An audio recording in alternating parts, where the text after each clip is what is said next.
Batman v Superman is now in our lives, and it's definitely a mixed bag out there when it comes to people responding to this movie. There's a clear divide between critics and fans, causing much hate to be thrown around from both sides. But say what you want about the movie itself, some of the decisions made from the get-go were not the best of decisions. So that's what we're going to look at in this video. Here are 5 things that hurt Batman vs Superman before its release.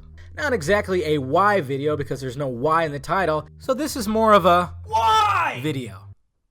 Let's get started. Number 5, defending Man of Steel.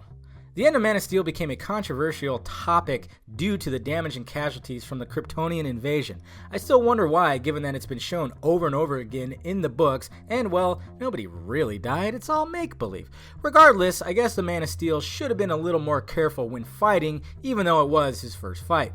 This has caused a 3-year debate where Snyder, Cavill, and crew were still being asked this question when promoting Batman vs Superman, and they were still defending it. How many times are they going to be asked the same thing? A simple, "it will be addressed," was really all they needed to say. Number 4, revealing Justice League cameos and looking ahead. Now, the average moviegoer probably didn't know they were going to get glimpses of the Flash, Cyborg, and Aquaman, but us in this world knew it was coming from casting news and them simply telling us we were going to see them.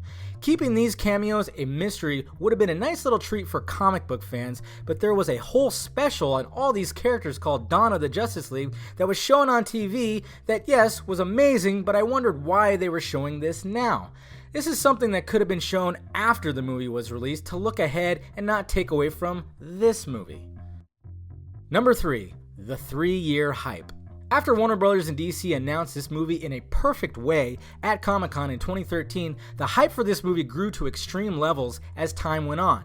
A 3-year build-up can make for huge disappointments. There would have been no problem with this if they knew exactly what they wanted to do right from the beginning, but this announcement was obviously made before they knew exactly what they wanted to do with their universe. So yeah, guys, Warner Bros. Blew their superhero wad a bit early. Premature ejaculation isn't good, guys. Number 2, the trailers. Sadly, nowadays, these companies can't help but show too much in their trailers for their big movies. We've cried many times for Hollywood to stop giving us the full dick pic and just tease us. That first full-length trailer was really all we needed to be on board for this movie. Hell, even the teaser trailer that came before that was all we needed because it hyped us up about the fight and it didn't show any of the other characters. With the first full-length trailer, they definitely should have stopped though. That trailer caused pants to drop all around the world by keeping the fight narrative and giving us glimpses of Wonder Woman and Lex Luthor. The second full-length trailer is where it became obvious that Warner Brothers made the bad decision of getting people hyped up over this battle. They wanted to show everyone that this movie is setting the stage for the Justice League, and they also showed Doomsday. Even though most of us knew it was all going to happen, it still shouldn't have been shown. A lot of people chose not to see this movie after they saw that trailer. And finally, we get to number 1, titling it Batman v Superman.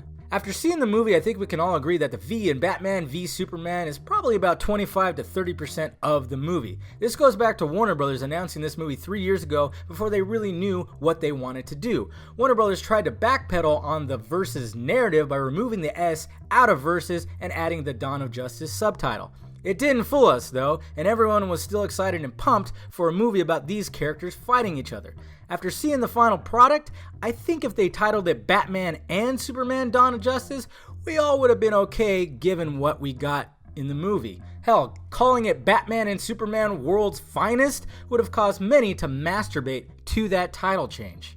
So there you have it, folks. Those are just 5 things that I saw that really did hurt this movie, like right off the bat before people even saw it. Just some poor decisions made from Warner Brothers and just other things too. And say what you want about the movie. I still enjoyed the movie. Many out there still enjoyed the movie and loved the movie. A lot of people hate it. It's whatever. It's definitely a mixed bag.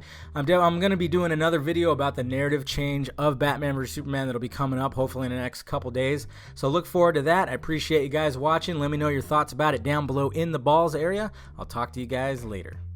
And thank you for watching, you beautiful people. You go ahead and hit that like, thumbs up button if you'd be so kind. Subscribe to my channel if you haven't already. Subscribe to my other channel too.